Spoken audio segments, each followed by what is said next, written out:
We're going to get started, and as Kristen mentioned, hey, I might add your name, but go ahead if you feel like you want to answer that question. Go ahead, because we really want to hear everything. Isme, I'm going to go ahead and start with you on this one. Tell us a little bit about your time in boot camp. Okay, so I joined the Air Force, and it was right out of high school. Okay. It was very difficult for me because it was my first time away from my family, and to be honest with you, I cried every single night. If you told me, at that age that I would have stayed in for 20 years, I would have been like, no way. Right. But yeah, I can't believe it myself now. So. Right. Wow. Yeah. Wow. But that does go into it. I remember, that first time, if you've not been away from home, it is kind of a sticker shock, as they say. Anybody else as far as boot camp, Michael? I know you're just looking like you're ready to say something there. I think, like she said, I think that first night you're in basic, it's just like, wow. Yeah. What did I do? Yeah. Like, am I seriously here? I signed up for this. Yeah. And then it's an eye-opening experience. 'Cause as soon as you get there, it's just instantaneous. It's not like they slowly bring you into it. As soon as you get off that bus, it's go time. Like you've been a private forever. Yeah. Like it's 100%. And then it's like orientation. Mm-hmm. And then once you do your orientation's like you're up all night, every night. Yeah. And then after that, once it gets you all your gear, you go to your unit, and then it's still the same. It's nonstop until you graduate. I remember praying, like, God, when these drill sergeants came in, and I remember seeing this first drill sergeant come in, and I said, Lord Jesus, please don't let me get this drill sergeant. He just looked mean. Oh, yeah. And he came over and he selected our group, and I was like, man, But he turned out to be one of the best drill sergeants that were there, assigned to our unit. The first day after the full battle rattle, you go and you shake down. Oh my gosh! Right, he took us all in the barracks, and he said, from this day forward, I won't yell at you anymore. Ultimately, what I'm going to do is keep you accountable for each other. Right. Yeah, which made it a little bit easier, but as long as you didn't have anybody messing up, it was fine. Yeah, I think some of the meanest drill sergeants are like some of the best leaders. Mm-hmm. Yeah. Well, one thing. No, go ahead. When I was in boot camp, you learn the orders there real quick. Right. You didn't walk anywhere. You run. Mm-hmm. And one day, I forgot, I guess. Me and two other guys, they called us walking back from chow. Noon. DI did. And he took us to a cement place there. Oh, yeah. We did a bunch of push-ups, squat jumps. Mm-hmm. Them squat jumps, if it was something else, I mean, you go over it, then you stoop down and jump up, I mean, you just do one or two, you've done a bunch of them. Then he said, run for the head. I took 2 steps and fell flat on my face. My legs wouldn't move. Looking back now at what what the purpose of it was, at the time, at the moment, it was like, they're not here for me, but now that they were trying to mold you and to make you what they wanted for service. And the skills that you learn there, you carry throughout. I mean, till today, forever. I still carry them. Right. Yeah. I mean, unification, being, dress right dress. Yep. Those are the things that they teach you, and they're not bad skills to have. They make you successful in whatever you do in life. So. Right. Good. Yeah, it's literally basic training is a tear down. That's your tear down. Yeah. As soon as you come, you're no longer Michael. Mm-hmm. You're Williamson, or you're Private Williamson, and you're part of a family pretty much. Right. And you got to learn to be part of that family. And if you're an individual, it's not going to work. You have to be a team member. Right. And it's a tear down. And then as soon as you graduate, that's like your pinnacle. Like I'm a soldier now, or I'm an airman. Here we go. So, but yeah, I think basic training is probably it's tough, but it's one of those times where it's you really learn who you are. Right. And Yeah, that's great. yeah, I mean, I'll never forget basic training. Yeah, Basic I training. think we all will. I think we all. Bud, you look like you're ready to say something. I have some input in that. For me, it was all about discipline and trust. Yeah. You learned discipline because they wanted you to be able to do whatever they said, whenever they said it, which would ultimately possibly save your life Yeah. or the life of whoever you were with. And then so you trust in each other. You're disciplined to obey those that are in leadership, and it just became a way of life Right. that carried throughout beyond basic training. It Yeah. carried throughout your career, your time there, which again was disciplines for life. Mm-hmm. And I think, and I've said this a lot, but I think that some of the younger generation would be, we'd be in much better shape today if a lot of the younger generation would have gone through the military, because they would have learned some things in life that would have brought them from where they are today. Right. I think the military is a great thing for discipline and help and just learning about life. Well, Not that it's always great. Just growing. Yeah. Another huge thing is the benefits that you get when you get out of the military. Yeah. No, is nothing that nobody tells you about, right? So yes, it's really hard going in. Basic training is hard, but even the benefits that you get after you get out are good. They set you up for success. Right. Ultimately. Right, good. That's great. So everyone, we obviously had the location we went to boot camp, but Isaac, let's talk a little bit about some other places that you really spent the majority of your time while you were in service. I think let me see. You go to a lot of places. The majority I spent was Alaska. Okay. That was the last duty station there. But even, I think the 3 years spent there, I did spend 2 of those years in Afghanistan. Right. So it's kind of, I don't know. Alaska was fun. It was a fun place. It's beautiful out there. I've heard that. A lot of Yeah. fishing. Mostly what I did. Did you? In the weekends. That's okay. Got to have good R&R when you're in the military Right. too. Yeah. Good. So Afghanistan and Alaska. And Ismay 20 years. So you got to visit probably a few areas. Why don't you talk to us about where all you got to go? So what was interesting with the type of job that I had, I was a Spanish and a Swahili linguist. And an analyst, so there was only so many places I could be stationed. So I was at Fort Meade in Maryland for the majority of the time. Okay. I did go to Costa Rica, Germany, Djibouti, that's North Africa, and a couple stateside, other places stateside, but that was pretty much it. Right. But still, that's it's one thing about the military, then you notice that the opportunities, obviously some places are more areas that's not where we wanted to go, but we went because we're serving, right? But also it was an opportunity to see places that maybe, quite frankly, you wouldn't have seen, as a civilian. I really want to ask you about this question about the ministry that we're starting is so vital for people that serve, because the whole family is affected by, just as you were, right? Just by you, wherever Michael was at, there's where you were, or if he was away, then that's things that you have to deal with. So, how do you think this wonderful new ministry we can also reach the families of those that maybe didn't necessarily serve, but in essence they do serve because they're right there with them. So I'd like to hear your thoughts on that. I think just like shared experiences of, we got married very young. We, straight out of high school went to Germany. So we basically learned how to live life together with no family, no friends, new place. Germany is very depressing sometimes. It rains a lot. When it rains, and it rains for weeks. Gloom and doom, very depressing.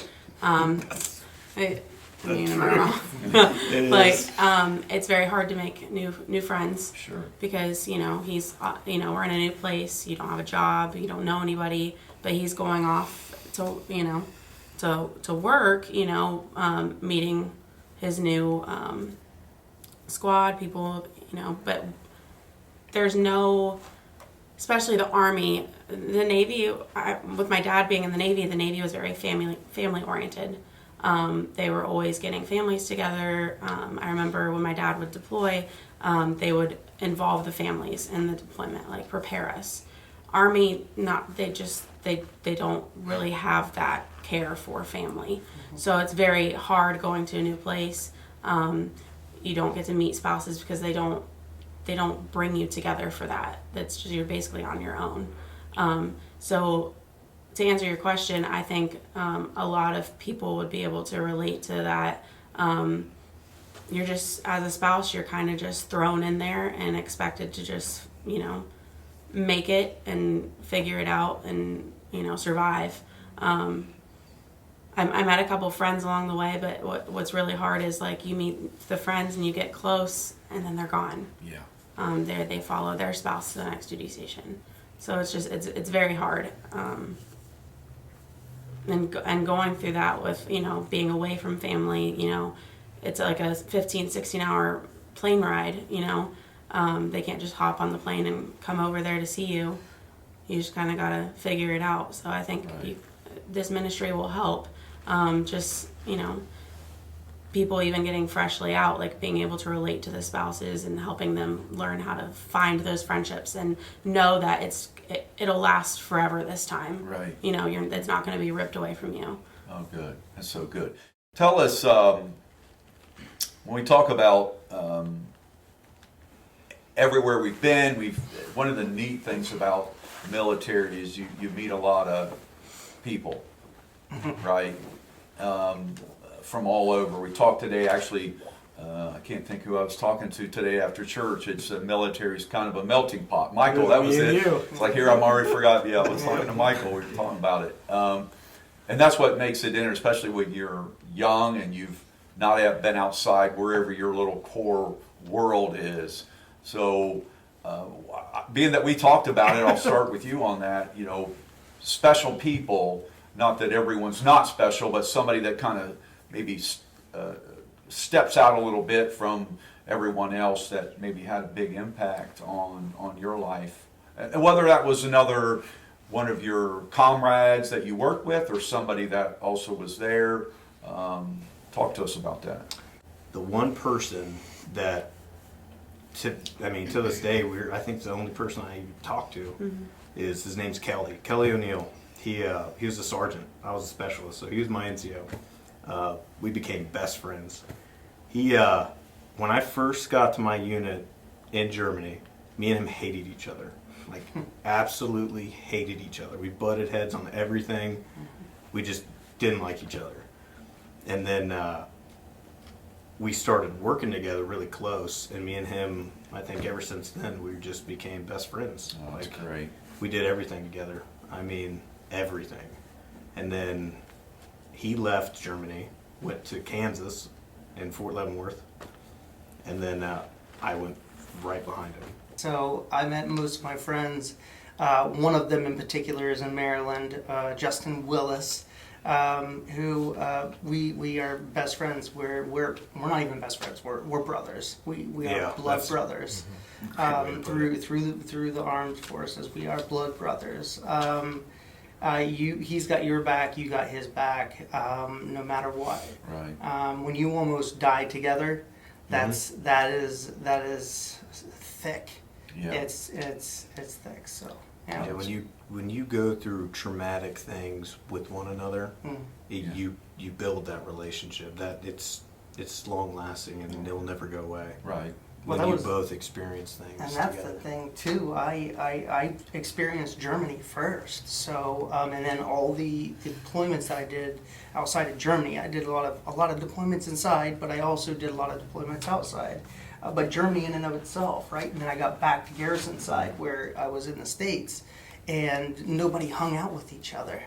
they all went their it's own way different. and did their own thing. And then I was like, wow, this is different. I thought I was lucky enough to get out of the Iraq War, but I wasn't.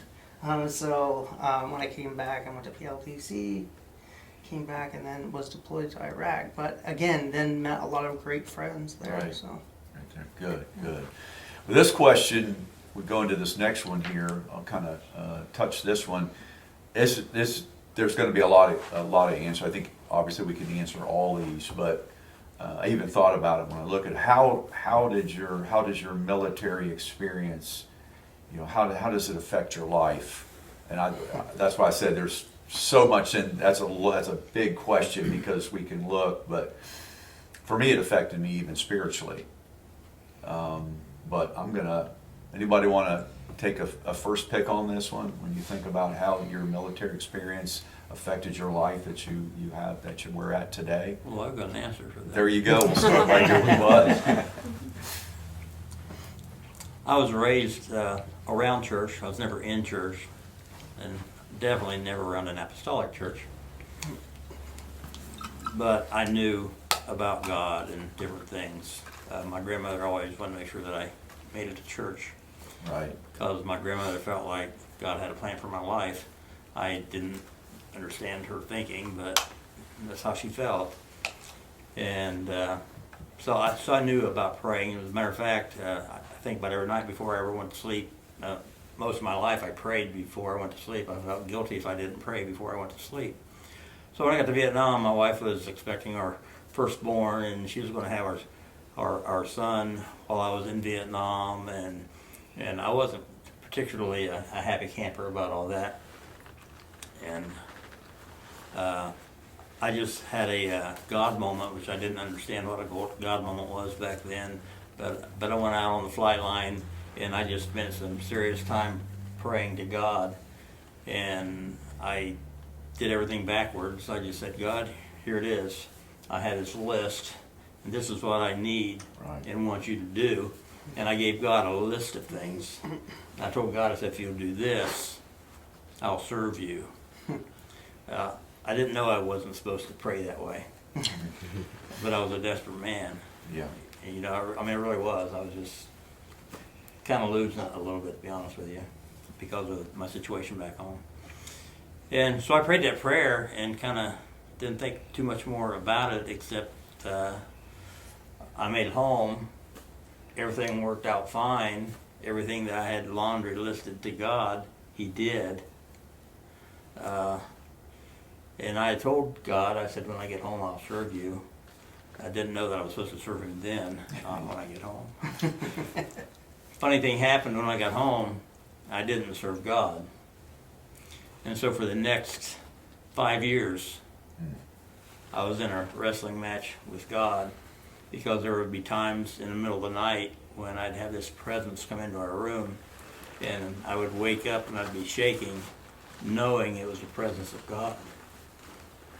And I always wondered what would have happened if I would have said, what do you want me to do, Lord? But I didn't for 5 years. So God was chasing me, getting me back to that point where I had made that vow to Him in Vietnam. Yeah. And it was a long 5 years, but that's why Dayton, Ohio was probably our best base of stationed, because we left there and came back home. And can you imagine a life changing in 2 days? Totally. And God had been chasing me. I knew it was God. Bev would say, she would realize something was going on with me in the middle of the night, and she'd say, are you having flashbacks? What's going on? And I said, no, I'm okay. I never did tell her. I said, God's on my case. But we talked about God, and we knew we needed to serve God. Brian was 5 years old at that time. We knew that we needed to do something to him for his future. We just felt like, okay, we're going to get out of service. And in the meantime, my brother-in-law and his wife had gotten into church on Park Street, and they were witnessing to us. And so everything was coming together. When we were in Dayton, we had it several times, people from apostolic churches knocked on our door inviting us to church. We drove right by the apostolic church in Alexandria, Louisiana, while we were down there. God was just narrowing my path. Right. to August 3rd, 1975. Signed my papers, discharge papers, August 1st. Told John and Cheryl we'd be in church with them Sunday morning, August 3rd. And they were all excited, and we didn't go to church Sunday morning. But Sunday night, we went to church. And God just touched us, and we just knew this is what we've got to do. And we both got baptized that night. And so, yeah, my military service did affect my life and my future Right. by bringing me to a point that I knew that I needed God, and I finally gave my life to God, and my wife and I together gave Here our life you to are, God. after all those years. Yeah, it was an amazing thing. Amen. That's great. One other thing, Brother Mike, Go ahead, Joe. I learned how to help people. Yeah. You know, we was on after I got out of boot camp, I become a PFC out of boot camp. Then when I went to First Marine Company, and we was on a maneuver and climbed mountains and stuff, and I carried a weapon and a pack. That's what you might need on that trip, and we was going there for quite a while, and one of the boys was carrying a machine gun. He fell down and he couldn't hardly get up.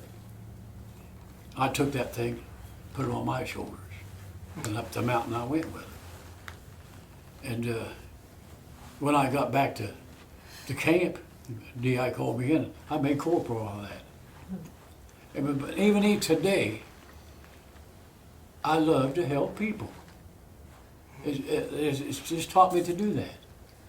And I don't regret it either. So, And that's that teamwork, yes, obviously, that boot camp and those things. And that's it. obviously, this launches into the next question because NLCC has launched into. We're excited about this new veterans ministry. And Isaac, this question, why do you think this ministry is vital? Obviously, we have so much to share, not only our experience with the Lord, but also our experience in military service with those that are out there. But it's so important within our church and in our community. And in your thoughts, why do you think this ministry is NLCC's kicking this thing off is important? I think one thing that I see, especially in my life, when I left the military, you lose track of everybody that you were with. Right. Like all my friends that were in the military, like you go your own way. Like the guy in Texas, Silva, he went back to Texas. I have another friend from Tyler. He went back to Tennessee. Other people stayed in Alaska. I went to Minnesota. So like everybody just goes their own way, and they try to figure out what to do with that outside of the military. And I think having this ministry is vital because it'll bring you back. And like now, just bring that fellowship back, sharing your stories, sharing your experiences, and not only with that, but being able to guide that to the Lord, being able to bring that in a biblical perspective and learn more about who God is and how to live a holy life, live for the Lord. Right. But also having that fellowship together. I think that's a major thing that will help veterans instead of just going out there and just being on their own, trying to figure things out on their own. Right. I think that'll be great with this ministry. That's good. That's so good.